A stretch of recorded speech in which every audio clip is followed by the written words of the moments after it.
Continuamos en primer plano. Mira, agosto se está terminando ya. ¿Y qué pasó? Que viene septiembre. Bueno.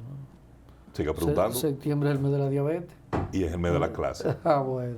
A la clase que ya es hora. A la clase que ya es hora de empezar nuestra labor. Así mismo es. Están haciendo la suya las abejas en la flor. Así. Dice el ministro de Educación que vamos para la clase en septiembre y presencial. Sí, él dice que todo está preparado, que las escuelas que estaban malas ya se arreglaron, ya mucha manito limpia, pero...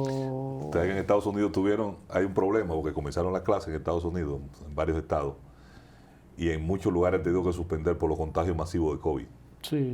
Sí, pero hay que ver, son aleatorios, en algunos lugares no van a dar todos los días.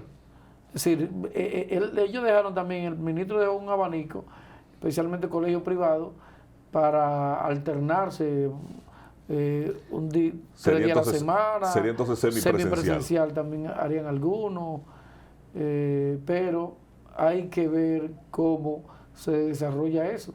Si hay un rebrote,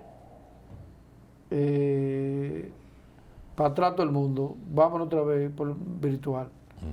Sí, hay gente que tiene, así que no se desprenda de su computadora el que la tenga, porque eso vuelve. Bueno. Pero mientras el ministro dice eso, pero hay una boronita que se debe de los alimentos, porque eso no está resuelto. Eso es lo que yo no entiendo, porque ¿para qué era el fuñó 4%? Es que sobraba cuarto. No, y se supone, el Ministerio de Educación maneja mucho dinero, porque es el 4% del presupuesto que le está cayendo al Ministerio de Educación. Claro. Y cada vez aumenta también el presupuesto. Es el 4%. Entonces si le dan 10 pesos, hay que ver cuál es la explicación que da el INAVIE para el pago a los suplidores del desayuno, el alimento escolar. Porque no se explica, ¿verdad? Se habla de más de 5.000 millones de pesos en deuda. Y los empresarios y la gente que está trabajando eso no está dispuesto en arrancar para que haya más deuda. Oye, fácil. Porque deuda sobre deuda. No. Entonces, hay que ver si ese problema se resuelve. Hoy estamos a 24, si se resuelve en 5 o 6 días. Porque eso a 23. A 23. Hoy estamos 23. Bueno, 7 días, es un plumazo nada más. Eso no es... Eso es lo que hay que buscar el hielito. Pero cuando tú dejas juntar tanto dinero, se ve como que el ejercicio de pago como que no es muy claro. ¿Sabes lo que pasa? A veces la burocracia y la lentitud en agilizar los procesos hace que sucedan cosas como esta. Porque luego entonces tú ves, esto te arma un cuello de botella, te arma una crisis, viene la denuncia, viene la protesta, después viene una reunión, nos ponemos de acuerdo y ya se le va a pagar, listo, se acabó la crisis. Tú no puedes vivir con cosas que son normales y que tú tienes que hacer normalmente generando una crisis innecesaria. Me explico, ¿verdad? O sea, tú no puedes estar creando de cosas que son normales, que son habituales, entonces provocando que eso te cree una crisis. Te genere una crisis. No puede ser. Entonces, ¿por qué no puede ser?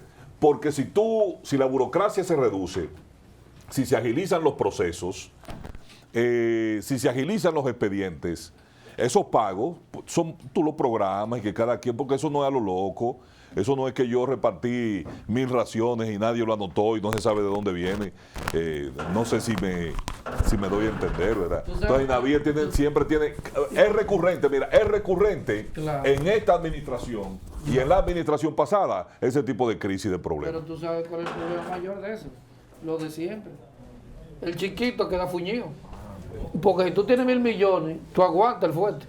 Pero yo que nomás tengo que tengo 2 millones de pesos. No, hay que te endeuda. Y que después entonces voy al banco, que la gente, porque ellos no tienen esos plátanos, ellos tienen que comprarlo. Y a todos los suplidores de ellos deben pagarlo. Sí, claro. ¿Tú entiendes? Entonces cuando tú lo pagas, ahí viene el tema. Entonces tienes que coger prestado. Lo que tú te ibas a ganar se fue en los bancos o los prestamistas. Vamos a ver una historia que hizo Lindsay Alcántara sobre las opiniones también encontradas, Miguel, que hay en torno al inicio del año escolar.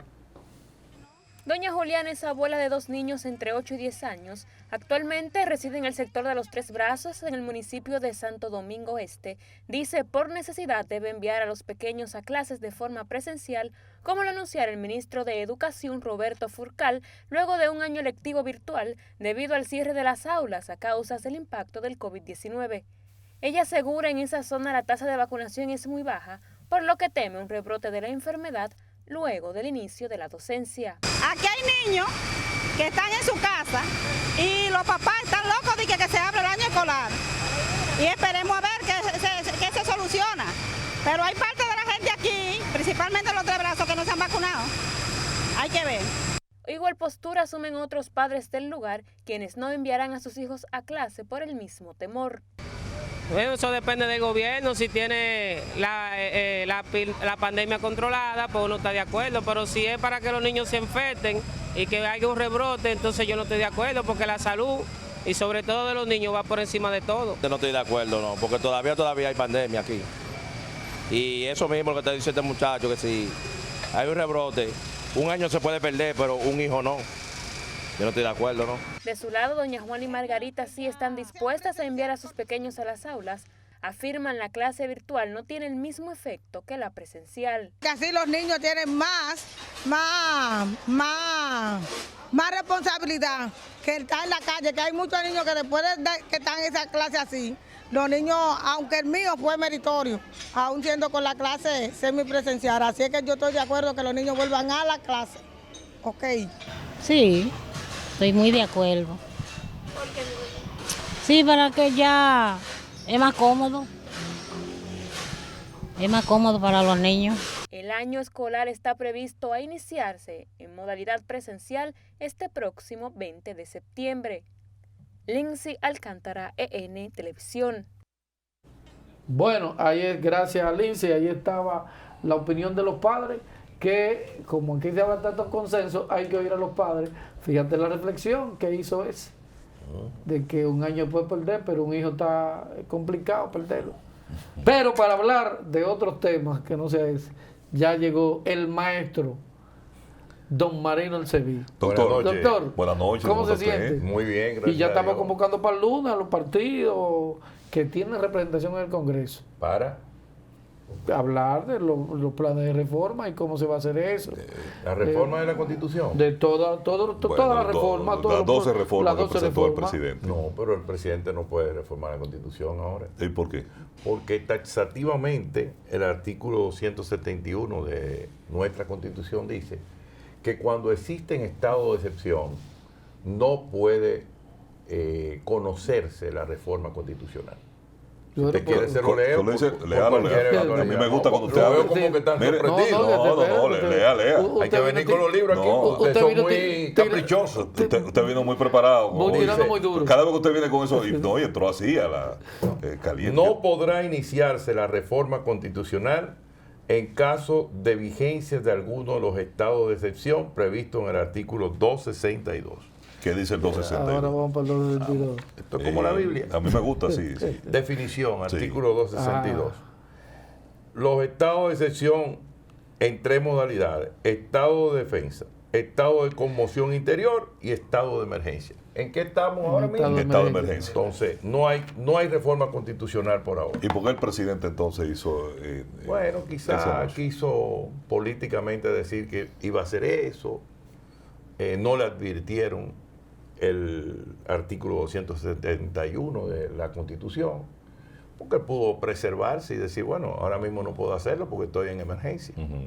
Pero de repente quiso también políticamente decir cuál es el alcance de la reforma y esperar que pasen los estados de emergencia, que creo que terminarán en enero o en diciembre de este año. ¿Cómo que enero? Bueno, pues al ritmo que 45, vamos, 45. al ritmo que vamos. Bueno, ¿cuándo ahora? En septiembre, más o menos, ¿verdad? Sí. Final, principio de octubre.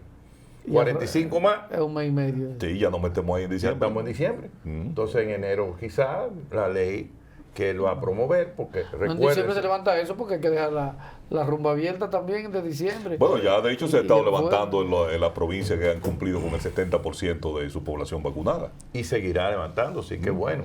Pero el estado de emergencia es una condición que el Estado tiene frente a la pandemia y frente a la insalubridad que hay en la gran mayoría de las provincias. Doctor, ¿y ese argumento del presidente como motivación para reformar la Constitución de querer blindar la escogencia, la selección de la Procuradora General, Procurador o la Procuradora General de la República, el Ministerio Público? Bueno, vamos a ver qué dice la ley que él va a promover o cuál es la sugerencia que va a hacer el Poder Ejecutivo y si lo acepta el Congreso. Porque ustedes saben que para hacer un cambio constitucional en lo que concierne al Ministerio Público tiene que ser promovido por una ley. Y esta ley tiene que ser promulgada para que el Congreso en Asamblea Nacional conozca de esa reforma. Hace mucho se está diciendo que el Ministerio Público debe ser escogido por el Congreso. Pero hay otros que han querido que el Ministerio Público lo conozca el Consejo Nacional de la Magistratura. Hay una gran corriente en los últimos años que dice que 8 personas son menos que el componente de 32 en el Congreso. En el Senado. En el Senado. Ajá. Entonces es más democrático, porque los 8 que forman parte del Consejo Nacional de la Magistratura no los elige nadie más que el presidente, senador, diputado, pero hay 4 que son del Poder Ejecutivo. Sí, automático. ¿Verdad? Entonces, no es más democrático El que que vaya al Congreso. Sí, pero acuérdese que al Congreso le quitaron eso. Bueno, pero el Congreso, Los jueces. el Congreso se dejó quitar eso y puede recuperarlo, Sí. porque el Congreso es el que manda. El Congreso es el que manda, pero el Congreso lo manda el líder político. Bueno, que pero los controla líderes, a pero los Pero los ese líderes, juego no sería el juego de la democracia, ¿no? bueno, pero los líderes políticos, lo que a Balaguer dice- le quitaron 2 años y el Congreso se quedó. ¿O usted no recuerda? Exacto. Entonces, la política tiene sus... Sí, pero que a Balaguer no le quitaron 2 años. Bueno. Balaguer le robó 2 años a Peña Gómez. Que fue Esa es otra esa posibilidad. Sí. Balaguer le ofreció 2 años a Peña y Peña no se juramentó. Sí. Ajá. Incluso le estaba dando los 2 primeros años. No le quitó. Y por ejemplo, Tony Peñaguaba, que está vivo, puede decir, porque me lo dijo a mí en aquel entonces y yo lo escuché de su papá, que él fue a su casa y le dijo, pónganse el traje que ya yo soy presidente. Después fue que cambió. Pero cuando él salió de Balaguer, salió para ser presidente de la República. Sí, que fue 2 y 2. Sí, 2 y 2. Hay que hacer una aclaración. No le quitaron 2 a Peña. No, sí, le Porque quitaron es 2 que a él nunca Peña. tuvo nada. No. No, le quitaron 4. Peña Gómez fue el que ganó. Pero le quitaron La 4. trampa de Balaguer fue que no le impidió. No, sí. pero le quitaron 4, no 2, porque él nunca tuvo No, nada. pero lo que te digo con la gente es que Balaguer, Lo que pasa es, que a Balaguer le quitaron 2 años, no, a Balaguer no le quitaron nada, pero porque Balaguer perdió. jurídicamente, ¿qué pasó? Sí, así ¿Quién fue el es. presidente? ¿Quién fue que se ¿Quién se juramentó? quedó? Exactamente. No, por Sí, favor. se tiró 2. Lo otro es eufemismo. Y después vino la revancha y por eso se fue con. Y ganó Leonel Por eso fue Fernández. que Leonel llegó. Ganó Leonel Fue por Fernández. una coyuntura Exacto. Entonces, histórica. la Y por eso, política, acuérdense del discurso de Balaguer que decía: si las matemáticas no fallan, porque eran 2 contra 1, Sí. era el PLD contra y Contra- Reformista contra el PRD. el PRD, Pero en su discurso. políticamente hay que admitir que en el país la política se nutre de realidades. Sí, Así sí, es. sí. Entonces, a partir de ese momento tuvimos a Leonel Fernández, tuvimos al presidente Mejía y volvimos a tener a Leonel Fernández, a Danilo Medina y ahora tenemos la realidad del presidente Luis Abinader. En este momento, vuelvo y te repito, la reforma constitucional no puede ser. No porque ellos no quieran, sino porque el artículo 271 es mandatorio. No puede haber reforma constitucional en estado de excepción. Vamos a caer en lo mismo. Ok, el fiscal lo quieren blindar para que no se contamine con la política. ¿Quiénes componen el Congreso o quiénes componen el Consejo de la Magistratura? Políticos. ¿Son sacerdotes? No, políticos. Esos son eufemismos.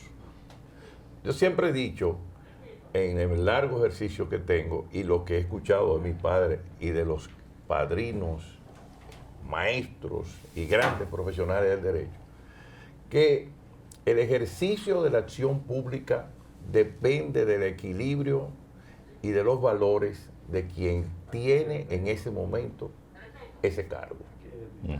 No solamente del fiscal, sino del juez, que es quien en definitiva valora las partes dentro del proceso, porque el Ministerio Público es una parte acusadora, pero quien decide en definitiva es el juez. Por lo que la independencia del Poder Judicial está íntimamente ligada al presupuesto, a los valores que encarna cada uno y a la falta de partidarismo. Por eso he dicho aquí en este programa y sostengo que la Escuela Nacional de la Magistratura, la Escuela del Ministerio Público tienen que ir a la Universidad Autónoma de Santo Domingo y despolitizarla. ¿Por qué?